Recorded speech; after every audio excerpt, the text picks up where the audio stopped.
Muito bem, estamos de volta com o seu Boletim do Esportes aqui pela Terceira Via TV, recebendo agora no terceiro bloco o advogado Cláudio Andrade, que tem o seu programa aqui, é polêmica, enfim.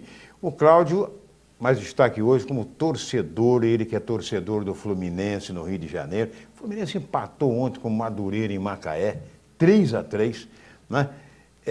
O Fred fez os 3 gols do Fluminense e o americano, que também é o seu time de coração aqui, do pai dele também, do China, né? E pergunto a você, Cláudio, como é que você está vendo essa coisa dos times do Rio de Janeiro, Campeonato Carioca, o estadual, a impressão que dá é que realmente estão muito bem os times, chegam no Brasileiro, encaram outros times de fora e acaba. O Vasco, por exemplo, campeão carioca, caiu para a Série B no Brasileiro. Como é que você vê isso atualmente, os times do Brasil, cariocas? Eu vou responder a sua pergunta fazendo um exemplo. Há uns 2 anos atrás, não sei se você lembra, o Fluminense jogou com o Grêmio e o Fluminense ganhou o Grêmio de 5-4, acho que o Fred fez uns 4 gols. Um jogo de virava um, virava outro, virava um, virava outro. E meu filho veio meio que chorando, né? Emocionado, aquela coisa toda. Aí eu falei, filho, mas você sabe que no vestiário todos eles se falam, se cumprimentam, se o salário atrasar, de repente até nem joga tão bem como deveria. Isso. E ele hoje ele torce para o Fluminense, mas torce de uma forma racional. Por que eu estou querendo dizer isso? O futebol acabou aquela paixão, né? O futebol hoje ele é um comércio.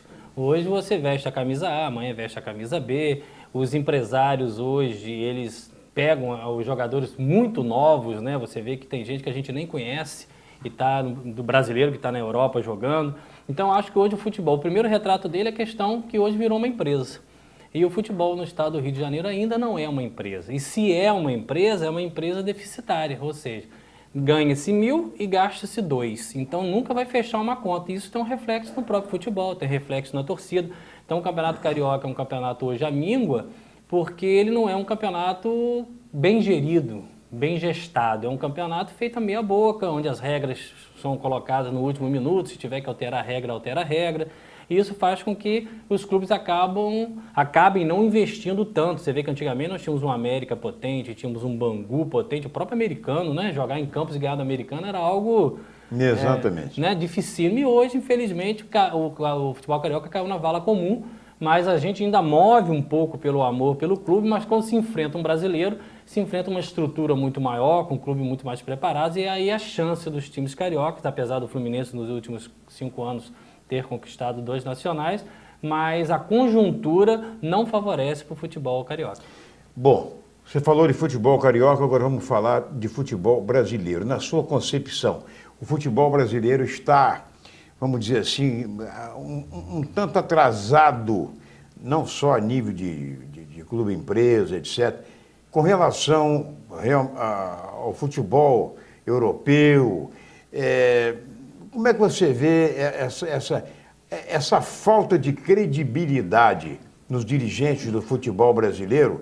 Tem de presidente, ex-presidente da CBF preso com tornozeleira eletrônica nos Estados Unidos, tem o outro, o Del Nero, que não sai do Brasil com medo de ser preso, né? Diz até que ele não atravessa nem ali a Ponte da Amizade no Paraguai para comprar muamba com medo de ser preso também.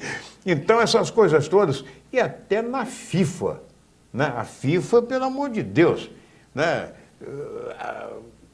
Coisas horríveis, o presidente afastado, o secretário afastado. Como é que você vê isso tudo, Cláudio? Tudo que envolve os homens são passíveis de pecados. Yeah. Né? Nós temos homens e homens, gestores e gestores. O que acontece hoje no futebol brasileiro é que sempre foi um dos campeonatos mais difíceis do mundo. As pessoas às vezes esquecem disso, mas quando se começa um campeonato brasileiro, nas 10 primeiras colocações, por exemplo, você vê aí 6, 7 campeões nacionais. Você não vê isso na Espanha, você não vê isso na Argentina, você vê isso talvez até na Itália, que é um futebol também muito duro. O que aconteceu com o futebol brasileiro é que ele era mascarado com a técnica dos jogadores. E hoje a técnica é muito ruim. Então hoje, uma seleção brasileira hoje não significa mais nada, porque você não tem um elenco de muita categoria, né? O empresário chega primeiro, a propaganda chega primeiro, a camisa nova chega primeiro, até chegar o futebol em si, a seleção vai amargando. Hoje a seleção brasileira é uma seleção comum, que disputa com qualquer uma, que se assombra com as seleções africanas, com seleções argelinas, quando antigamente o Brasil jogava com qualquer time pequeno aí, era 8, 10, 15 gols, né? Até a década de 80. Então o futebol brasileiro hoje ele está caído, não só pela má gestão, que aí não é só no Brasil, você vê aí que a FIFA também é atingida, mas a técnica do futebol brasileiro caiu muito. Então, acaba mostrando feridas que antes estavam escondidas, que era a má gestão. Supria a má gestão com Pelé, supria a má gestão com Zico, a má gestão com Rivelino, com Tostão. Agora não tem essa turma mais. Agora tem Joãozinho, Paulinho, Pedrinho, que cobra um escanteio e joga a bola lá na estátua do Bellini. Muito bem. Doutor Cláudio Andrade, não só como desportista, não só como amante do futebol, como advogado que é, né? A Lei Pelé é uma lei que é muito assim controvertida no que diz respeito, por exemplo, aos clubes de futebol. Os clubes antigamente tinham lá os seus jogadores que ficavam 8, 9, 10 anos, né? Paulo Vitor, Aldo, Duílio, Branco e Ricardo. Leomiro, Washington, Assis, Tato e Paulinho. Tá o exemplo aí. A dupla Casal 20, né? Casal 20. Do Paraná, né? Exatamente. Eu veio do Atlético Paranaense, não é isso mesmo?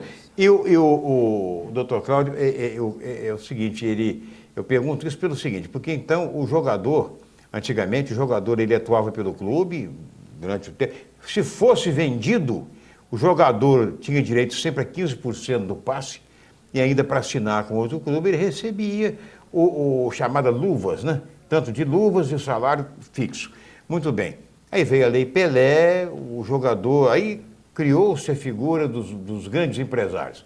Um jogador, às vezes, tem 5% do passe dele, o clube tem 2%, o empresário tem 60 e tanto por cento, um diretor do clube tem mais não sei quanto por cento, então o clube praticamente não tem quase nada.